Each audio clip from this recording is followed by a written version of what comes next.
possible that she might actually be black? And the best way that I know how to describe this, and I want to be very careful here, because I don't want to say that it is equivalent to the transgender experience, but there is a useful language in trans and cis, which is just to say some of us are born cisgendered, some of us are born transgendered, but I wonder, can it be that one would be cis black and trans black? That there is actually a different category of blackness that is about the achievement of blackness despite one's parentage. Is that possible? You know, really, I think if I hear or see that one more time, I'm going to literally get sick. But maybe this will be the last time. Joining us now is Ted Rall, liberal columnist, syndicated political cartoonist.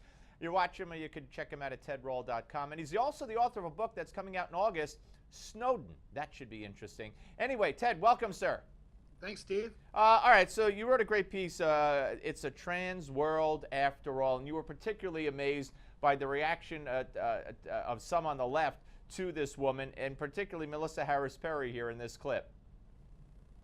Yeah, well, you know, it's interesting. I mean, look, I've been doing a lot of thinking about the whole Rachel Dolezal disaster and media mess, and you know, the conclusion that I've come to is that some people are conflating what is true about race as being a totality. Now, it's true that there's a lot of wiggle room in race, and that in many ways there's a lot of false constructions. I mean, for example, the single drop of blood rule, which was prevalent and in many people still believe in today, that said that if you were 1% black, then you were 100% black in the eyes of the law and in the eyes of the culture, is a false racial construction. It's obviously BS.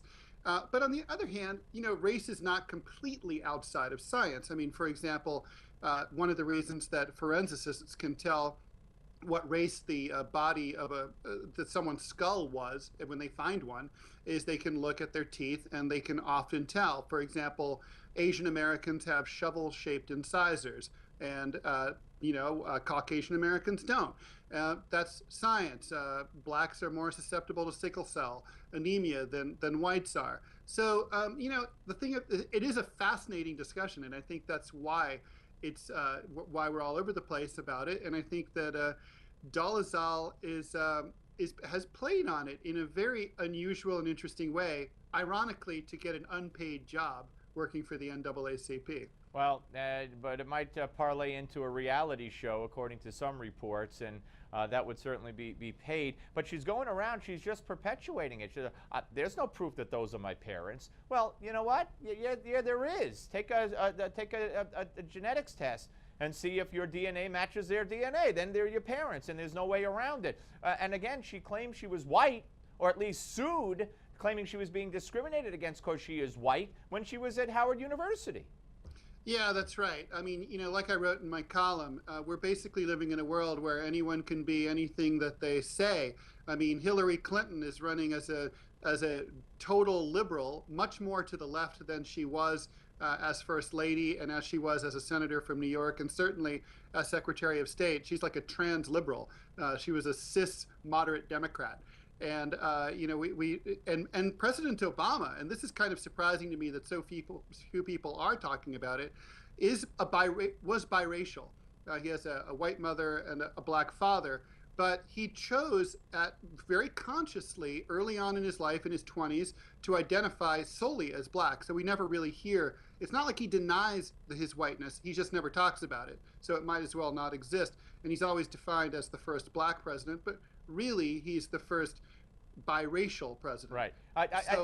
Good. It's just so it is. It's we do live in a weird time. I mean, words do mean things, and you know, I don't have a lot of patience for people who are trying to obfuscate, and I do think it's different from, for example, the transgendered experience. That is different. In many cases, these are people who really are internally, psychically, and psychologically born a different gender physically. We could debate that, but in the last minute, I'd just like to say I kind of disagree that Magic Johnson being HIV positive changed the views on HIV and gays. I mean, I don't know about that. I mean, still most HIV cases are gay men, unprotected male-to-male sex, and/or intravenous drug use. So I don't know if I agree with that. That was a revolutionary change or any kind of change. It might have brought AIDS or HIV to put a human face on it.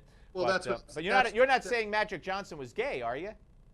I think it's pretty clear that Magic Johnson was probably bi, but who knows, right? Only he knows. How's it pretty clear? Because very few straight people got AIDS became HIV positive during that time period, statistically. So why doesn't he come out and say it? You'd have to ask Magic about that. I don't know. Is that the scuttlebutt though among the gay community that he's bi? I don't know the scuttlebutt in the gay community. Okay. That's just me. Okay, gotcha. There's like Ted, gotta go. Great talking to you. Give me 5 is next, folks. Don't go away.